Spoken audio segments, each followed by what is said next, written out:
Oke. Demikian. Ini kan posisi Pak Jokowi sudah tidak lagi menjabat sebagai kepala negara, Mas Roy. Kenapa kok kemudian masih dikejar-kejar juga urusan ijazah palsu ini di mata Anda, Mas? Apa yang mau Anda kejar sesungguhnya? Jangan lupa, dia melaporkan katanya selaku warga negara biasa. Katanya selaku rakyat. Kemudian melaporkan dengan pasal pencemaran nama baik. Tidak akan pernah lupa, Mas. Bulan Februari 2025, baru 3 bulan yang lalu, ya kalau lupa tolong diingatkan ya, Mas dan Mas Reddy kalau ketemu. Dia itu sekarang pejabat negara lagi sebagai Dewan Pengarah Danantara. Jadi sebagai Dewan Pengarah Danantara itu pejabat publik. Pejabat publik itu harus mau, harus bisa dan harusnya bangga. Saya sebagai lulusan UGM, apalagi saya punya 2 ijazah dari UGM, S1, S2, Dr. Rismon juga S1, S2, Dr. Tifa juga S1. Kami sangat bangga dengan ijazah kami, gitu. Dan kami sangat terbangga-bangga, gitu. Bukan malah terhina-hina, gitu loh. Apa ada orang yang lulus susah di atas Gajah Mada yang sangat terkenal, kemudian merasa sehina-hinanya. Kalau kami sebangga-bangganya, Mas Tifa. Jadi ini paradok banget lah gitu. Jadi artinya dia masih pejabat negara gitu. Jadi Oke. ada orang pejabat negara sesuai dengan Undang-Undang Keterbukaan Informasi Publik. Tapi ini tuduhannya harus mau. menghina Kalau diri mau, Pak Jokowi loh. Terasa terhina Pak Jokowi dengan tuduhan-tuduhan semacam ini. Gimana merespon itu, Mas Roy? iya lu aja gitu loh. Kok bisa terhina punya ijazah Universitas Gajah Mada kok terhina? Harusnya UGM juga merasa terhina gitu. Kalau dikatakan ada orang yang kemudian tidak bangga dengan ijazahnya gitu. Jadi kalau ini kan statement aja biasa gitu loh. Kita mempertanyakan dan peneliti itu mau terlindung di bawah kampus atau dia independen kayak saya Dr. Rismon itu punya hak ya, hak profesional, hak publik untuk kemudian melakukan kalau ada yang kurang dan kalau nanti ditanyakan misalnya, kok hanya Pak Jokowi aja? Enggak, kalau ada tokoh publik yang lain yang misalnya kemudian kita curious ya, kita kepo, mungkin ijazahnya nggak benar nih. Tentu akan kita speak up juga, misalnya yang lagi menjabat sekarang ya gitu, yang ini jual apa yang disuarakan oleh para purnawirawan tadi itu clear banget, itu juga pasti akan dibedah juga ijazahnya. Bukan kepala negara tapi masih menjadi pejabat negara, contoh kasus di Danantara, Bang Freddy. Makanya kemudian ini masih tetap dipersoalkan. Beralasan tidak menurut Anda, Bang? Itu kan alasan yang dicari-cari aja. Kemudian itu kan belakangan.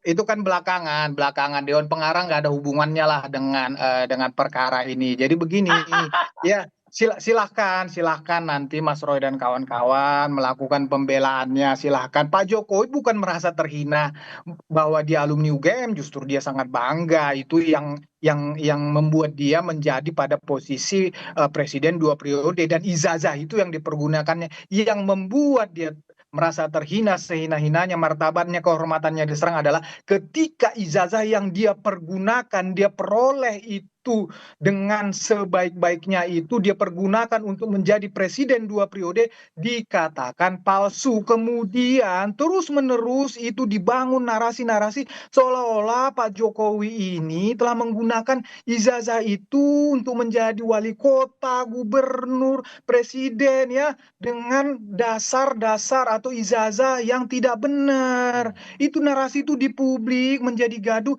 itu yang membuat Pak Jokowi menjadi terhina dan melapor, bukan karena beliau alumni UGM. Jangan dibolak-balik, Mas Roy.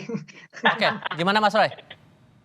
Nah, artinya itu fakta ya. Fakta kami pun dari UGM itu ya justru malah merasa bangga kalau misalnya ada ijazah kami. Dan soal antara belakangan bukan ya. Saya ingat betul ya, saya bukan lupa. Saya menyuarakan soal ijazah ini pada akhir Maret. Itu pun setelah tanggal 15 Maret. Dr. Rismon Sianipar itu juga datang ke UGM pada saat pertama pada tanggal 15 Maret dan kemudian dia melihat. Kemudian dia mengungkapkan hipotesa. Kemudian tambah lagi kader partai yaitu pada 1 April itu semua Jokowi sudah menjadi Dewan Pengarah Danantara.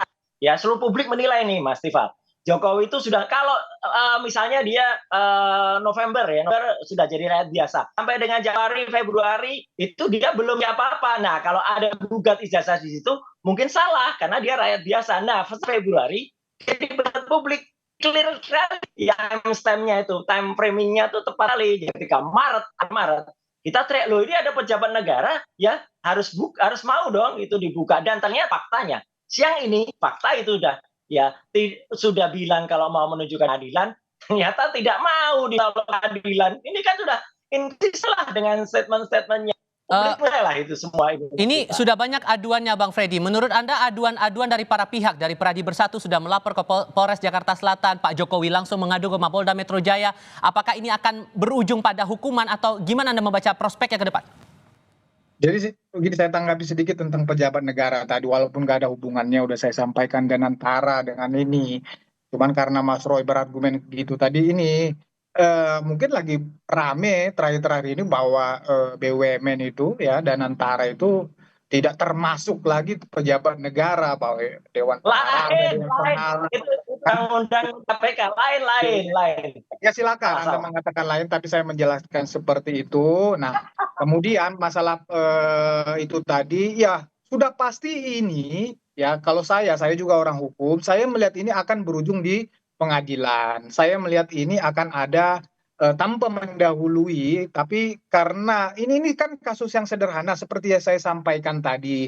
Ini ada tuduhan ijazah palsu yang rame terus di media, rame di publik. Nah, kemudian dilaporkan, ini kan kasus sederhana tinggal dibuktikan dan ini saya percaya akan bergulir terus di pengadilan dan akan ada vonis untuk ini yang dinyatakan. Dan bukti dari para pelapor ini cukup kuat menurut Anda Bang Freddy?